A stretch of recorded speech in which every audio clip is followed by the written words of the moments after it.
Salam sejahtera, terima kasih karena bersama dengan saya di Nazilin Unity Channel. Saudara-saudara sekalian, ini kejutan paling besar untuk kepimpinan Parti Bersatu. Ada yang meramalkan Parti Bersatu akan lingkup, tutup, dan bungkus. Ini apabila 16 ketua bahagian Bersatu Perak minta Peja digantikan. Persoalan ini memang luar biasa. Benarkah Peja akan digantikan dan perlukah Peja letak jawatan? Sumber mendakwa, mereka telah menyerahkan akuan berkanun SD kepada pimpinan meminta Ketua Bersatu Perak Ahmad Faizal Azumu digantikan. Pergolakan dalam Bersatu Perak susulan isu cadangan pertukaran kerusi wakil rakyatnya dalam Dewan Undangan Negeri didakwa semakin meruncing apabila ada akuan berkanun SD meminta ketuanya Ahmad Faizal Azumu digantikan.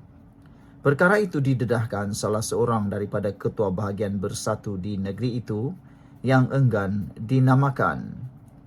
Beliau mendakwa SD terbabit ditandatangani 16 daripada 24 ketua bahagian Bersatu Perak yang tidak bersetuju dengan cara Faizal atau lebih dikenali sebagai Peja memohon pertukaran tempat antara Adun Sungai Manik Zainul Fazzi Fakarudin dengan Adun Cangkat Jong Nadziruddin Bandi.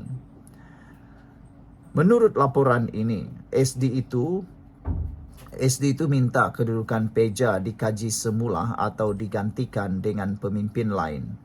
Ramai tidak setuju kerana tidak dimaklumkan pertukaran kerusi itu sebelum permohonan rasmi dibuat ke Dewan Undangan Negeri Dun.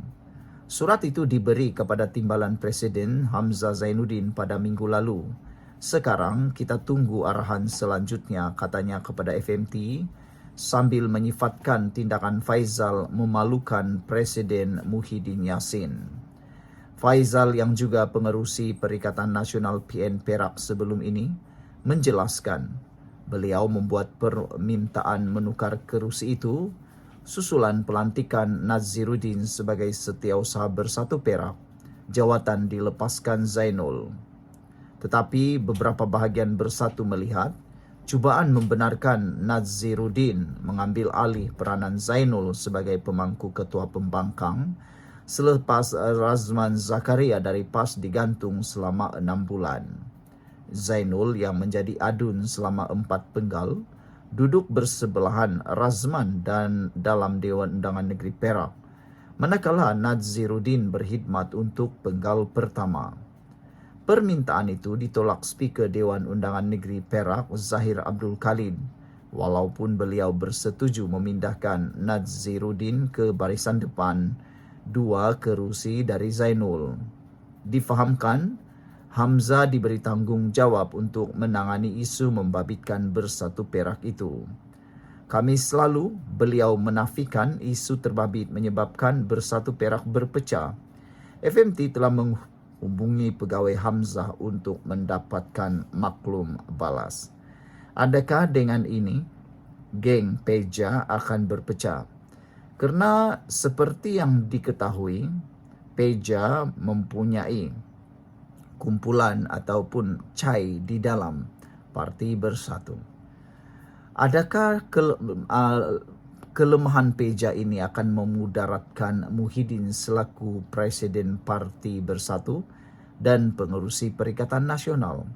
Sudah waktukah Muhyiddin letak jawatan dan perlu Hamzah Zainuddin mengambil alih kepimpinan Parti Bersatu? Sekian dulu untuk kali ini. Jangan lupa tinggalkan komen anda, tekan butang subscribe. Bye-bye. Salam sejahtera. Terima kasih kerana bersama dengan saya di Nazilin Unity Channel. Dalil Hadi akhirnya dipatahkan. Tidak ada ancaman kepada agama. Kenapa nak utamakan politik berbanding haji? Bekas yang dipertua Yayasan Dakwah Islamiyah Yadim, Datuk Muhammad Naki Ahmad berpendapat, semua pihak perlu memahami terlebih dahulu di mana letak kedudukan haji dan umrah serta di mana kedudukan politik. Beliau berkata pilihan raya kecil PRK Dun Air Kuning baru-baru ini adalah pertandingan antara dua parti yang sama-sama dikuasai oleh Islam, yang mana beliau melihat keadaan itu bukanlah satu ancaman kepada syiar Islam. Tidak ada ancaman sama sekali kepada syiar agama. Jadi, mengapa mahu utamakan politik dan mengabaikan haji serta umrah?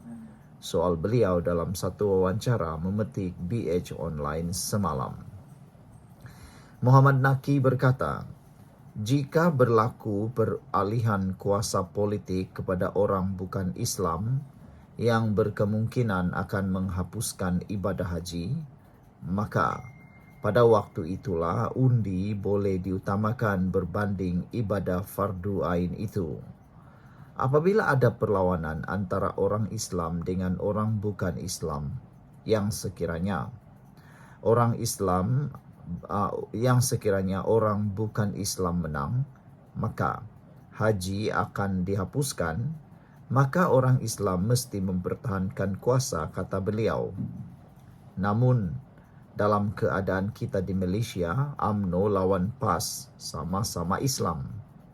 Ini bukan terhapusnya syiar Islam, haji dan umrah, kata beliau. Beliau berkata, Presiden PAS Tan Sri Abdul Hadi Awang langsung tidak menjelaskan bagaimana politik itu harus diutamakan daripada mengerjakan haji dan umrah secara individu. Justru katanya, mainan politik yang tidak mengikut keadaan ini akan merosakkan kerana melibatkan agama seperti ibadah haji tanpa menjelaskan kedudukan sebenar. Jadi, ini sama ada kejahilan atau sengaja menimbulkan kontroversi yang jelas dengan agama. Sedangkan sudah terang kita hanya boleh lakukan perkara itu, menangguhkan haji dan umrah dalam keadaan darurat, baru boleh utamakan politik dalam keadaan tertentu, ujarnya lagi. Jadi adakah dengan penjelasan daripada Datuk Muhammad Naki ini, iaitu bekas yang di-Pertua Yayasan Dakwah Islamiyah, Yadim, akan membuatkan ramai orang menuntut penjelasan sepenuhnya daripada Hadi? Ada juga netizen kata Hadi dah terlalu tua untuk meneruskan presiden. Mereka kata lebih baik Hadi bersara letak jawatan, serahkan semula kepada kepimpinan yang lebih muda. Selain itu, ramai juga yang menyangka atau meramalkan bahawa tindakan Haji Hadi menyatakan tentang perbandingan politik dan juga menunaikan haji atau umrah adalah langkah yang paling terdesak sekali daripada Hadi, kata netizen. Bagaimana pula pendapat anda? Sekian dulu untuk kali ini. Jangan lupa tinggalkan komen anda.